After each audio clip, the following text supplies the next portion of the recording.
Okay, Year 12, we're going to be having a look at the final theme which is present within Summer of the 17th doll, and it involves these two terms called convention and conformity. Obviously, when we're having a look at convention and conformity, it will be important to examine them together, as I will explain later on. First of all, we've got to think about what actually is convention and conformity. What do these two terms mean in relation to Summer of the 17th doll? So a convention is a way in which something is usually done.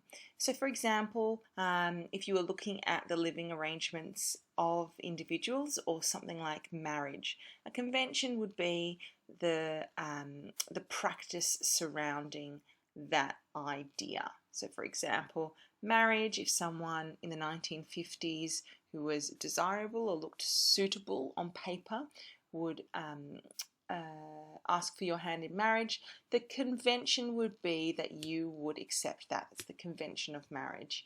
Just like we're looking at as well, women during the 1950s were expected to stay at home. That was the convention of being a woman during the 1950s.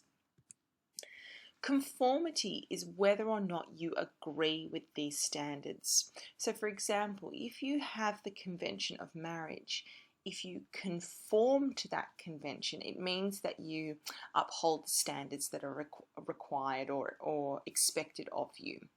So to put it one way, you can conform to conventions, or you can choose not to conform to conventions, which would then be unconventional.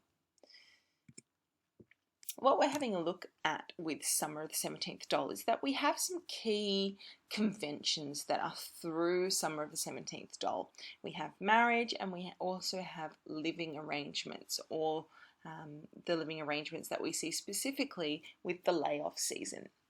What we are also seeing is that there are a multitude of different characters which each have a different perspective on that convention. So we have characters that choose to conform to that convention, and then we have characters that do not conform to that convention.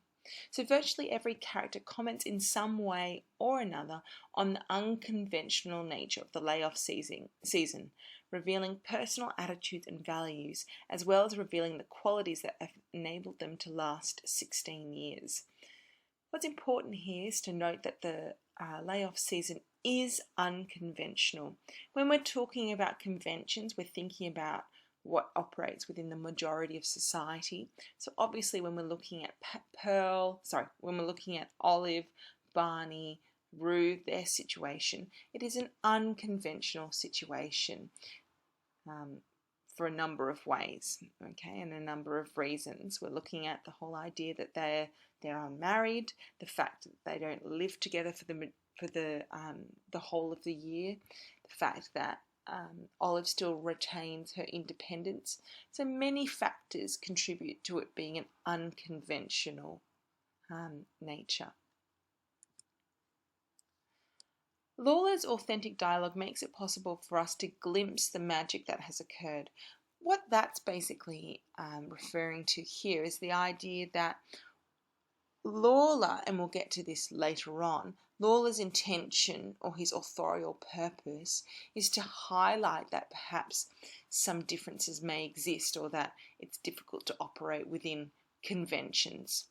So what we're looking at here is that Lawler is able to present these viewpoints through authentic characters. If they were caricatures of themselves, or if they seemed unrealistic, a true dialogue about these conventions couldn't really be engaged with. It would look a little bit silly. So what we've got to do first of all is I'd like you to establish, please, how each of the characters feel towards the layoff season. So we have Bubba, Olive and Rue. What I want you to do is just highlight in a couple of lines how Bubba feels towards the layoff season, what's her viewpoint, and then Olive and then Rue. So this is probably a good point to pause the recording. Okay, let's have a look at Olive's view of the layoff season. Now, Olive is obviously a character that is incredibly important to do with her view towards the layoff season, and she's a character that endeavours to try and make it make sense to the other characters, why it's so important to her, what the magic of the situation is, and she bounces these ideas off Pearl. She tries to express what the layoff means to Pearl. She thinks that marriage is inferior to what she has. She makes quite a lot of views towards marriage and what other women have, and she highlights the fact that she thinks the layoff is superior to marriage. Obviously, when we're looking at this superiority from Olive, what we're also getting is the fact that Olive is quite a naive and idealistic character as well. She romanticizes her situation as the idyllic alternative to marriage. So we're looking at Olive really endorsing the unconventional nature of the layoff season. She does not wish to adhere to the conventions of her time surrounding marriage. She finds that the layoff season provides her with a lot of opportunities, and she's very vocal with her reasoning why she accepts this unconventional concept of living with a man but only for part of the year. She values her personal freedom and independence. It allows her to have a little bit of an exciting life, and she consistently rejects the boredom and routine she attributes to marriage. She likes to think about marriage as being something that's boring. She constantly evaluates what other women have, and she comes up with her own idealistic alternative, the concept that marriage does not hold any desire for her. It's not something that she desires for. Now, Olive's resistance to marriage has been interpreted in a couple of ways. Some critics have been quite cruel in saying that Olive, and this resistance that Olive shows, is her refusal to grow up, as if marriage was the only alternative for women during the 1950s. It'd be interesting to see if these critics actually were critiquing some of the original productions of Summer of the 17th Doll, because then we would have the contextual factors making an influence on their own interpretation as well, what they deemed as right or wrong behaviour. But a lot of her comments reinforce the fact that she does not want to grow up and have this marriage, but she finds that her alternative, her rejection, empowers her. Here is a little example of where we see Olive kind of evaluating her own perspective on what she has and the unconventional nature that she's living in. So I'll just let you read that.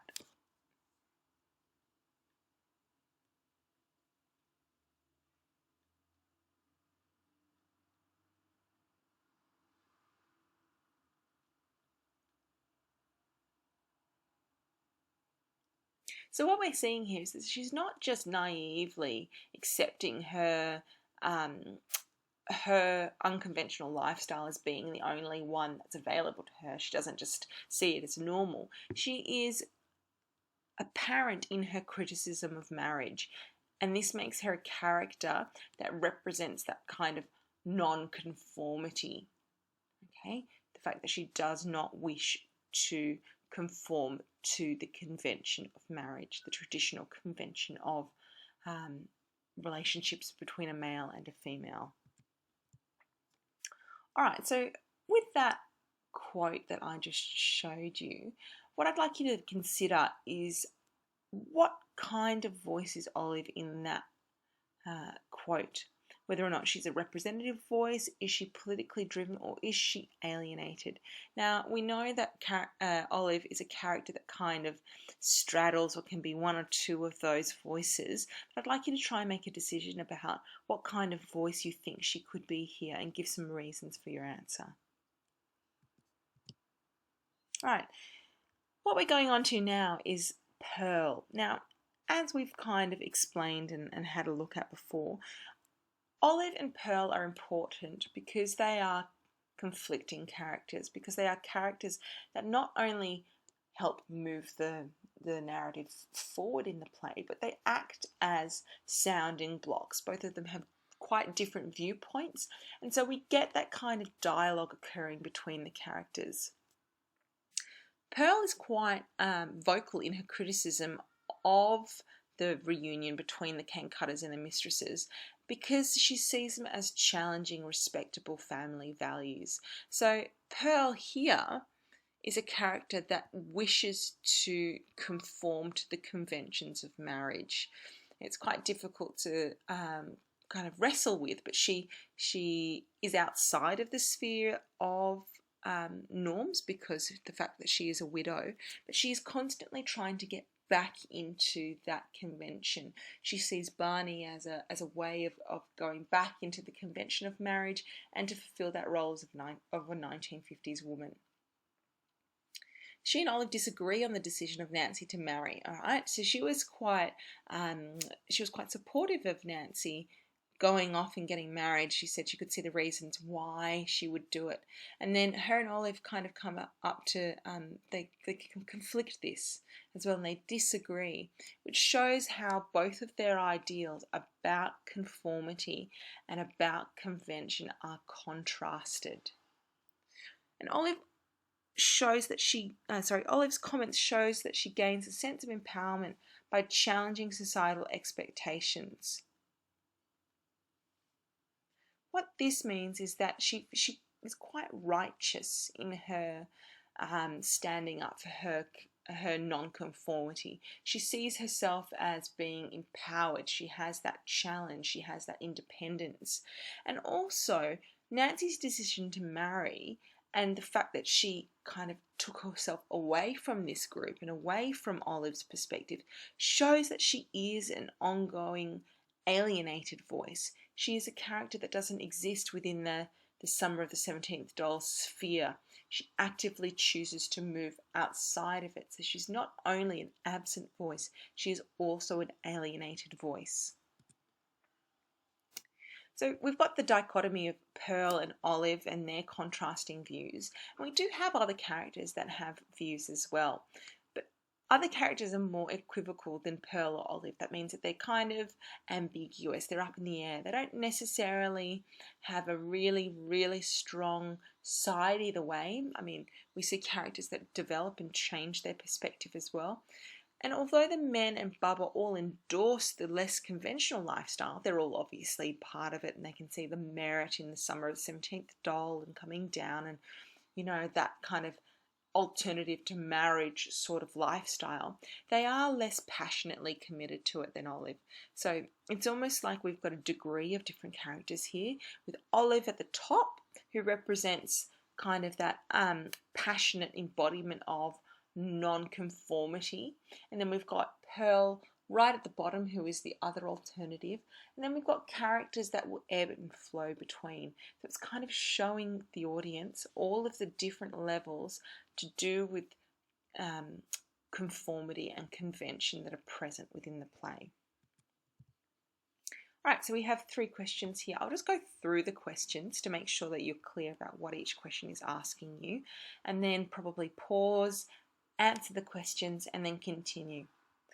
So question 3 states, find an example of the caustic tone used by Olive towards Pearl when she comments on her situation. Identify one technique and analyse the meaning of the line. So what this is where Pearl is kind of challenging Olive in the way that she lives, and then we see this kind of nasty, bitter and quite harsh tone from Olive that comes through, and we have a lot of rebuttal against that. So try and find that within either your play or in the grids that we filled out in class earlier, and see if you can identify a language technique in that one. Alright, so also you want to find examples that show that Olive gains a sense of empowerment by challenging societal expectations. So look in the play and see if you can find elements where Olive almost seemed to enjoy and relish and feel superior to women, that worked and lived within the sphere of marriage, the traditional sphere of marriage. So find examples where Olive seems to kind of relish her superiority. The last question here says, how does Olive's commitment to this challenge on society values compare with that of the other characters? So a little bit of a compare and contrast here. You can either do a grid or a Venn diagram. How does Olive feel towards the layoff? Okay, and her own views towards marriage, and then see if any of the other characters overlap or are different to her own viewpoints. Right, the last couple of sections that we're going to have a look at is this inclusion of the authorial voice. As we've explained before, what happens is that the composer or the author uses the voice to communicate ideas. So he's using the voices as a vessel to comment on these ideas. So by presenting both Pearl and Olive's perspective on conventions, such as the conventions of marriage, and demonstrating that neither of them live happily ever after, the authorial voice of Lawler does not put forward a strong argument for or against social conventions. What we're seeing here is that by presenting both sides of the argument or presenting both alternatives, Lawler is not necessarily saying that one is right or wrong. What he's doing is he's opening up a dialogue for the audience to kind of engage with these ideas and to question their own values. He's showing that perhaps neither are quite right or wrong, but that perhaps can be ebb and flow between adhering to the conventions. So instead, Lawler's viewpoint supports the idea that conventions can either restrict or offer guidance depending on the context. The whole idea here that it's not right to have a really restrictive view on what it means to be married or operate as a woman or a man, and that it is contextually driven, that perhaps it has to be based on individual circumstances. Okay, so the last two questions for this one. How does the authorial voice present both ideas, marriage versus marriage alternatives, of conventions as being flawed? So how do we get the idea that neither Olive's perspective or Pearl's perspective is right? You need to find examples within the play itself that shows how each of those characters don't necessarily have a happy ending. And then question 7 is asking you to respond to the context. All right, so looking back at that idea of context and how different contexts can play a role in regards to how ideas are presented. How might the initial audience respond to the ideas presented? So how would a 1950s audience feel towards either Pearl or Olive, or the concept of the summer tradition? And how would that either be similar or different to the reaction of a modern audience?